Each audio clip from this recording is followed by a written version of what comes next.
That's okay. Council, 5 p.m. We come to attention, and we'll begin our study session. Thanks everyone for being here. Short agenda tonight for our study session. The first item, the annual audit report, and I'll turn to Scott to make that introduction through John. Yes.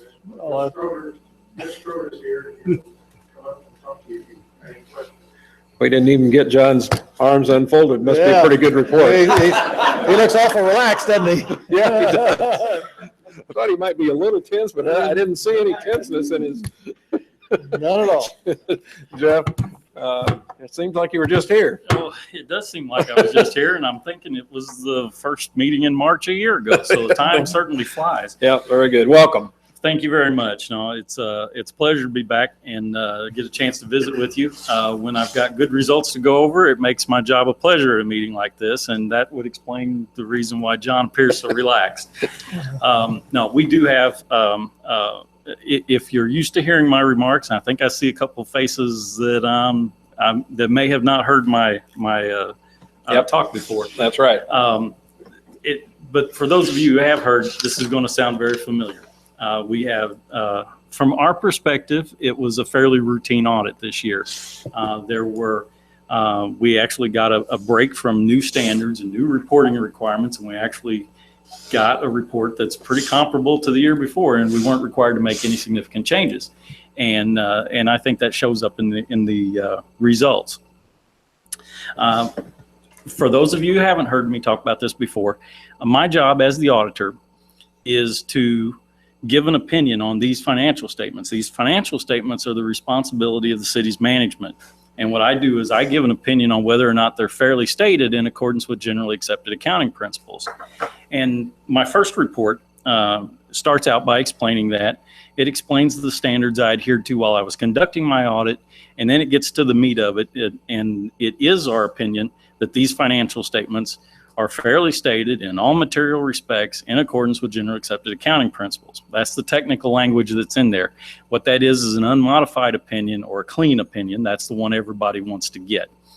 That report goes on to explain that there is more information included in the city's financial statements that is required by generally accepted accounting principles, but some of it is a little technical when it is in relation to the pension plans, and some of it is kind of a common language explanation of what happened during the year. It's called the management's discussion and analysis, and those pieces don't actually fall under our opinion. We don't express an opinion on those. However, we do go through that information before it actually becomes part of this bound document, and if we see anything in there that wouldn't be appropriate, that's something we would work out with management before the report goes out. There's also other information that does fall under our opinions, supplementary information that goes with this report. A lot of budget to actual statements, a lot of combining schedules, and there's a section at the back of the report that's required for the federal government. And we do express our opinion over that information as well. That we say that we believe that's also fairly stated in accordance with generally accepted accounting principles in relation to the financial statements as a whole. The last thing that first report says is that we've conducted our audit in accordance with government auditing standards. And when you do that, you issue an extra report on the city's internal controls and their compliance. So that's the next report that we do. We don't actually issue an opinion on the city's internal controls, but in order to be able to plan and conduct that audit over the financial statements, we have to know how they work. And we do some testing over the internal controls. We get a good understanding of how they work. We go through them, how they're supposed to work. We look at and making sure that things are working the way that they're explained to us. Like I said, we don't actually issue an opinion on it, but if we would see anything that we would consider to be a reportable condition, we would make that a recommendation about that, and we would bring that to the attention in the back of the report. There are a couple of different kinds of deficiencies that we would point out in internal controls. Control deficiencies are anytime we see that the controls either aren't designed the way we think they ought to be, or maybe they are designed right, but we're finding that they're not working the way they're supposed to be designed. So if it's just a minor thing, we would talk to management about that. Now, a material weakness, that's the worst kind you could have in our judgment. And those would definitely be written in the audit report itself. There are significant deficiencies. Those are kind of not quite as bad as a material weakness, but they're a little more important than just a control deficiency, and those we would also point out. Now, the report that we issued said that there were no internal control deficiencies that were required to be reported, so there are none reported in this report. And I'm trying to think back to the actual audit work, and I'm not even remembering any control deficiencies, the minor kind that we would have talked with John about. So in the prior report, we had one deficiency that seems to be corrected.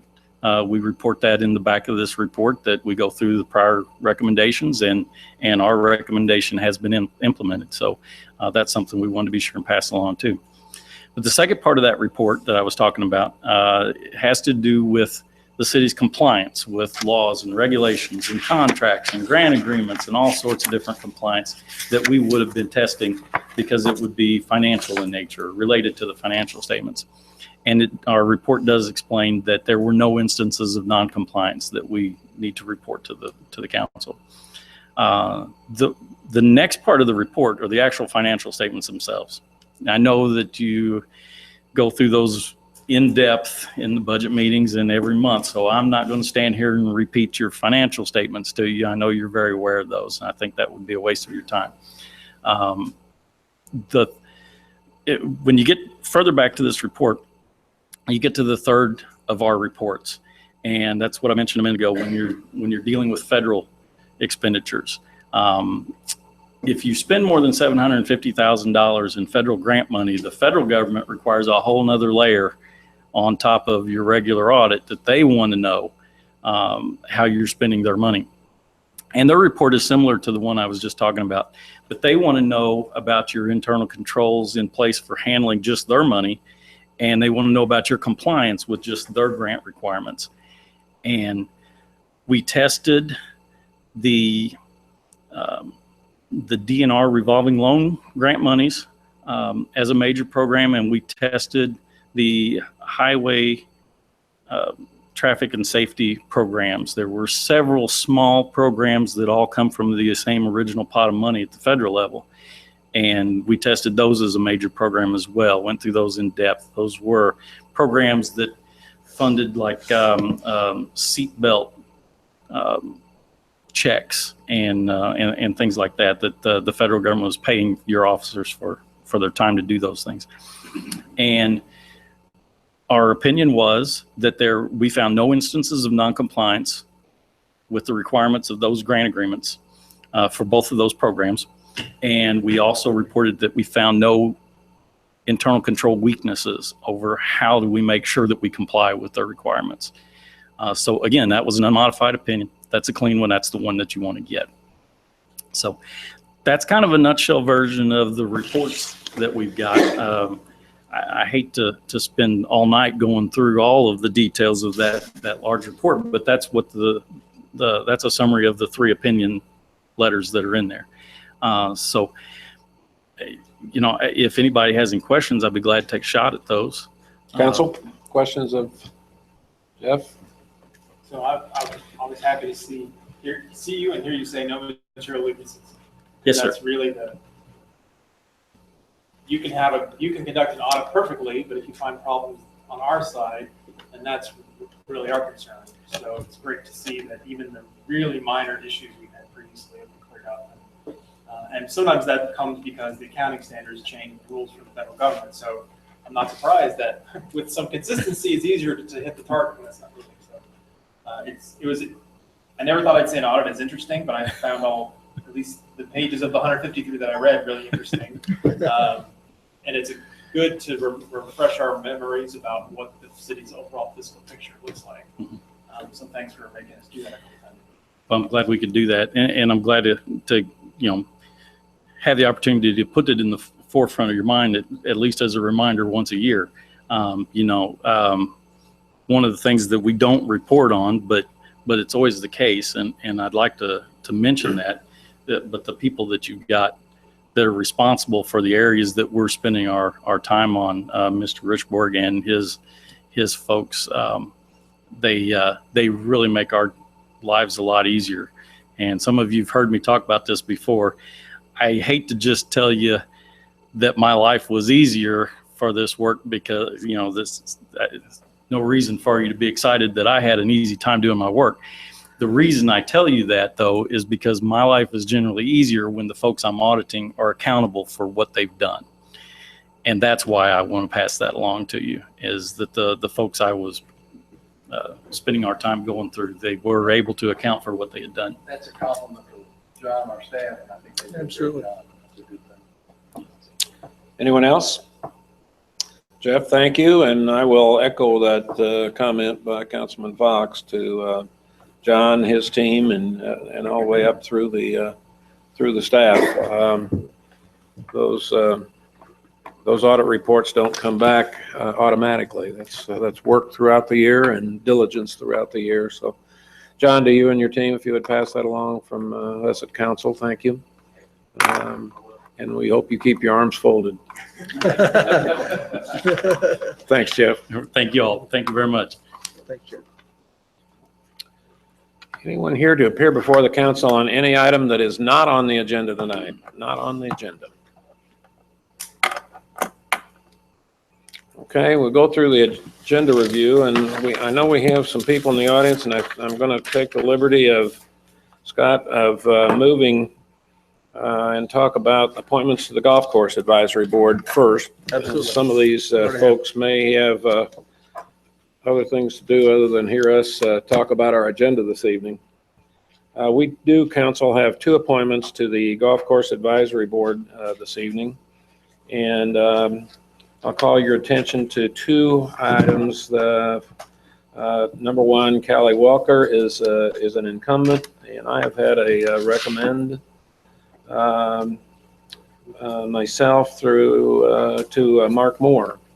We've had if we'd have this many qualified applicants for many of our boards, make our job tougher. Our job gets tough enough when we don't have enough. But I thank all of the citizens, those here and those not, because I see others not here that I have talked to that couldn't be here, and others that are very qualified to be on this Golf Course Advisory Board.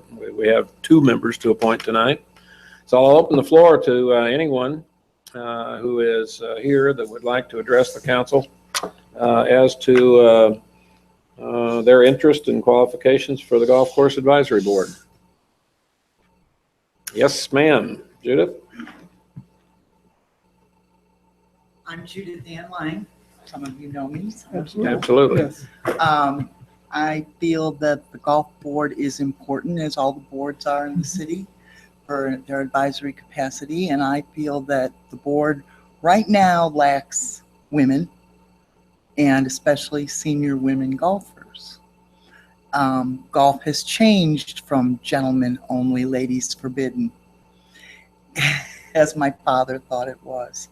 And we enjoy being out there, but sometimes, there are things that our opinions would certainly help with. And I think that I could fit that bill and would enjoy doing it. And we're retired now, so I do have the time to enjoy golf as well as be on the board. Okay. Thank you for your interest, and thank you for being here. Anybody else? Come on up.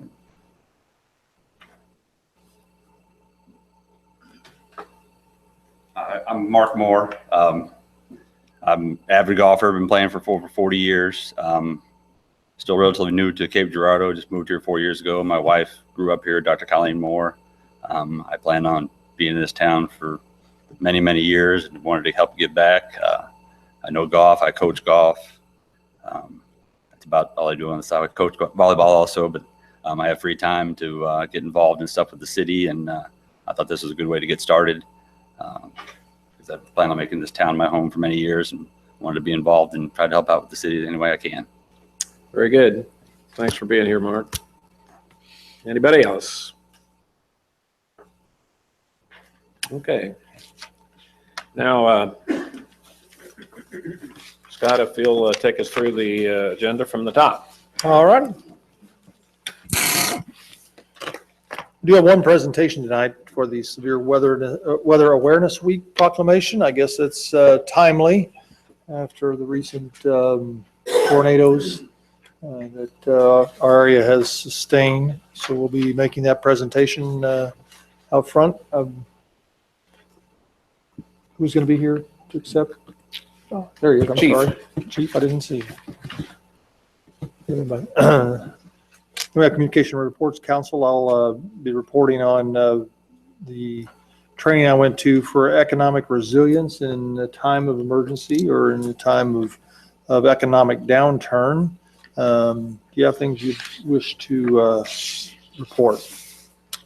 I'll report, and I already gave Mark Bliss a copy of the report, but I'll report on a visit to Washington, D.C. Last week with Mississippi River Cities and Towns Initiative.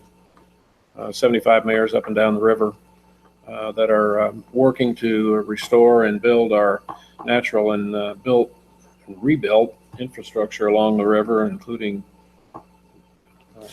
economic development and clean water, et cetera, et cetera. I'll talk about more about that at 7 o'clock. But we had very good meetings at the Capitol and also at the White House to promote our $7.9 billion request into the feds for our Mississippi River Cities and Towns Initiative. We have two that are co-chairs from Missouri, co-chairs of the Mississippi River Caucus. Roy Blunt is continuing as one of the co-chairs, and I was able to introduce Jason Smith on our congressional dinner as the one of the incoming co-chairs from the state of Missouri on the House side. So, Mark, you have that whole package, and I'll talk more about that in length at our 7 o'clock meeting. Other council? I'll mention the effort to raise funds to expand the K-9 program for Cape Girardeau Police Department. I encourage people to continue supporting that. I think we've just confirmed through KPD the 19th of April for a demonstration event at Chateau Girardeau. So there's still interest out there, so thank you, Wayne. Others? I want to mention that this Wednesday is the Neon Optimist Chili Day, which is one of our biggest fundraisers, and it goes all day from 11 to 7. You probably got tickets, huh? And you'll get to taste my recipe.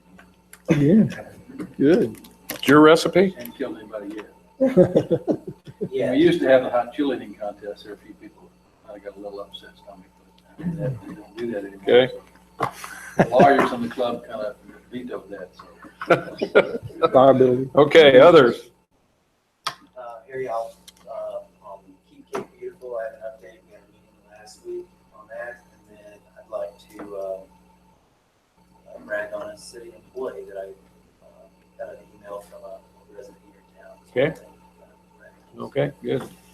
Anyone else? Do you want to mention the strategic planning meeting this week on the 9th? Yes. We got two this week. That's right. Tomorrow night, the 7th, and the 9th, yeah.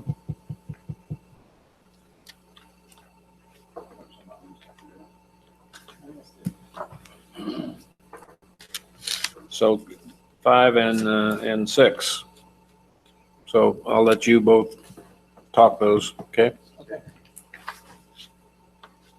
I'll be at I'll be the one tomorrow evening, but I won't be at the one Thursday evening.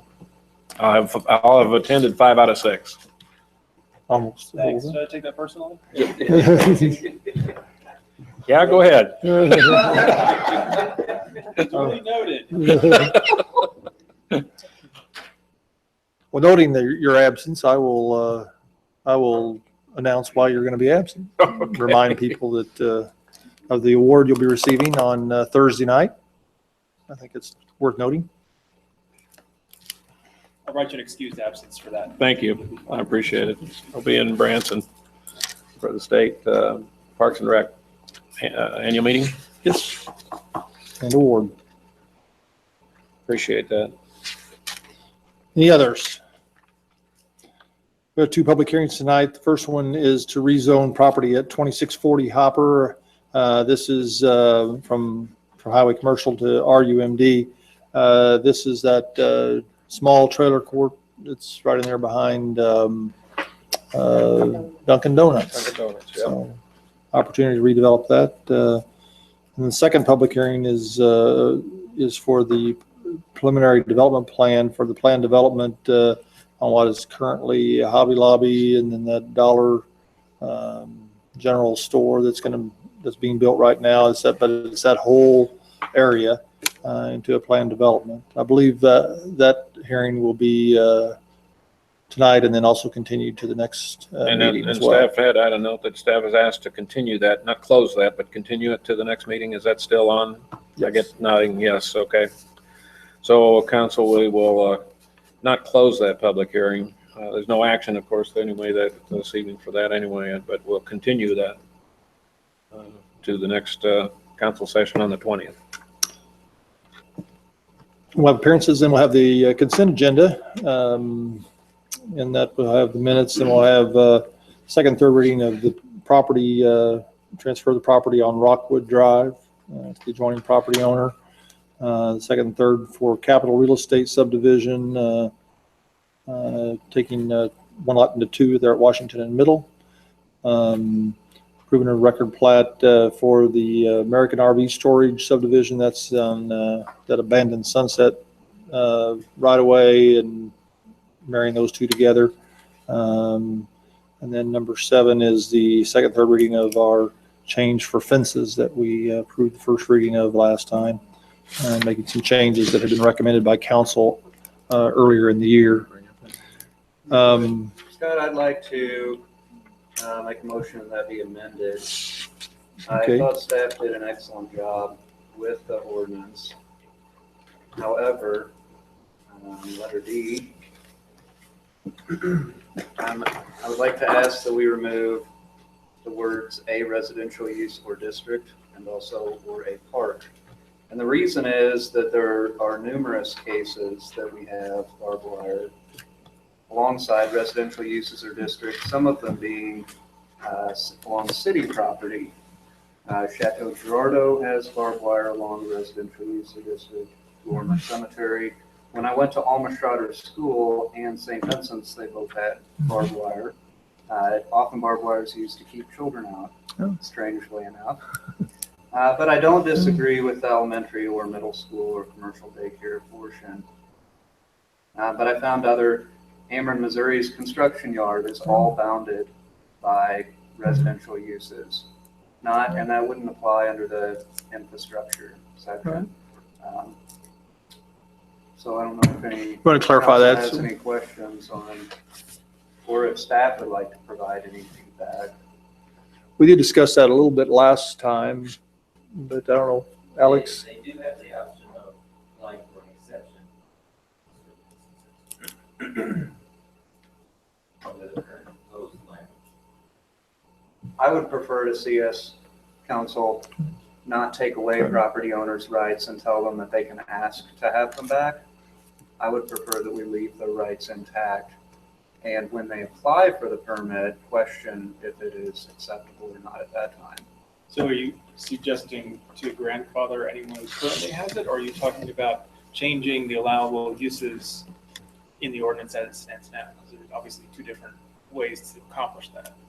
Well, my understanding is that we wouldn't need to grandfather anyone. I don't I believe that it's unacceptable to tell people they can keep doing what they're doing, but future people aren't allowed to do that. For one thing, if anyone was to modify 30% of the fence, which we've seen Chateau do before, then we would be taking away their right to have barbed wire on top of the fence, which they think is necessary, or they wouldn't have expended additional dollars to put it there to begin with. I also furthermore think it's hypocritical that the city would have barbed wire around Lorimer Cemetery alongside an apartment building, but would not allow a private cemetery owner or a church to have barbed wire around their own cemetery. Lorimer Cemetery is not only bounded by a residential use or district, but it's also bounded by a park. And there's barbed wire both on the park side and on the residential side. I found numerous examples in Cape Girardeau, both storage buildings that were built in the last 2 years near Cape Lacroix apartments that have recently installed barbed wire. I just don't think it's an issue. I really don't think that we have children going to the hospitals because they are climbing fences with barbed wire. If anything, it's probably a deterrent. And I don't think that adults are the ones who generally climb these fences very much either.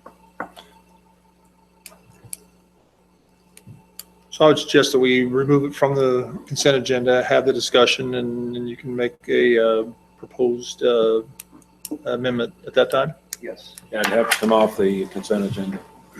So we'll need to amend the agenda when we adopt it to remove item. Eric, is that that would be acceptable, an acceptable change that could be made on the second and third, not have to go back to first? Okay, so we can move ahead with it as an amendment. Okay. We'll remove it from the consent agenda as we adopt the agenda, and then we'll cover that item after the consent agenda. Okay? I'm not against that. I think that's the way to go. But I guess I'm asking, what is it that you want to change? Do you want to take? Removing the words a residential use or district from the section that says barbed wire and razor wire shall be prohibited on a fence adjacent to 25-65 section D. So it would remove a residential use or district and leave an elementary or middle school, a commercial daycare, and then further remove or a park.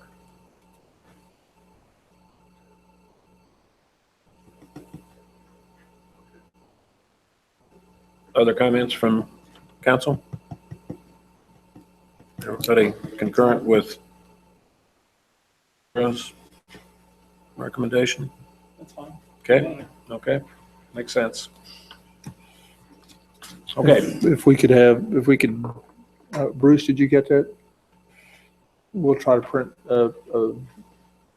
as proposed change, so you can have it in front of you. do that.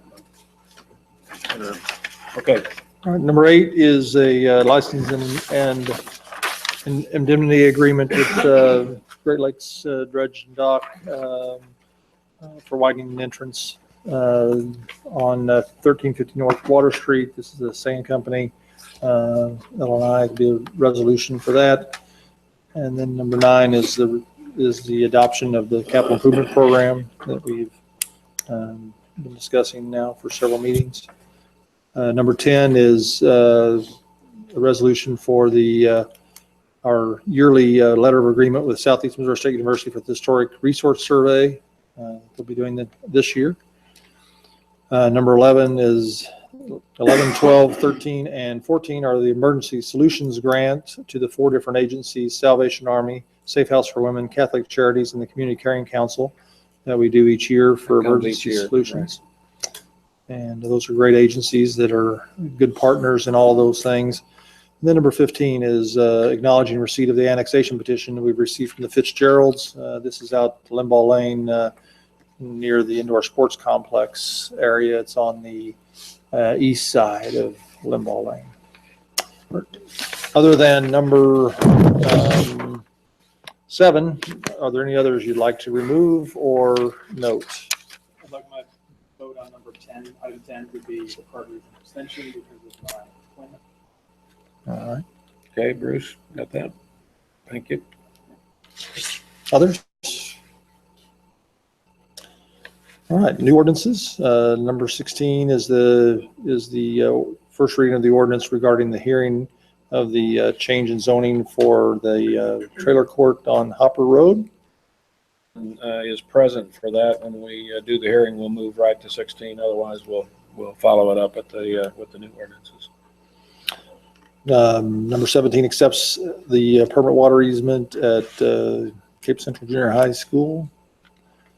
Number 18 is a state block agreement for the overlay and rehabilitation of runway 0220.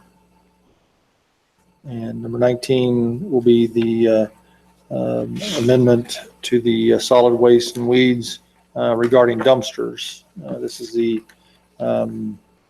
concern that council had expressed earlier regarding dumpsters that were being put in yards and in streets and seemed to be there much longer than they needed to be. And so this gives us the authority to hold not only the owner of the property, but also the waste hauler. Is there a fee for the listed dumpster permit? And so for the dumpster to be there even for one day, a permit would be required. Is that correct? Yes. And staff thought that was necessary. Yes. I'd like to thank staff for getting this ordinance prepared quickly. Although this may seem minor, I've had numerous constituents complain about humongous roll-off dumpsters in driveways for months, if not close to a year at a time. And I know there's one on Berryville, for example, that's huge. And they end up abandoned, it appears. And then I know of smaller dumpsters that are used for regular trash. So, thank you. As a city, we're in a position on, particularly one on Berryville, where we have no course of action. Yep. And it's very frustrating those people who live. Okay. Okay, great. Council, again, your attention to the Golf Course Advisory Board. Again, I thank those coming to appear, and understand we only have 2. Thank you for your interest and continued interest in not only our Golf Course Advisory Board, but to our city. I know you're dedicated citizens of our community, so we appreciate your attendance and appreciate your interest in our city. I think it's fair to point out that there will be another appointment required in September.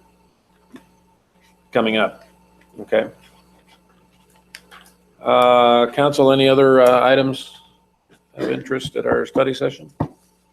If not, would need a motion for a closed session. We'll need to have a closed session for legal action, litigation, confidential communication with our legal counsel, and personnel matters pursuant to revised statute 610-021, 1 and 3.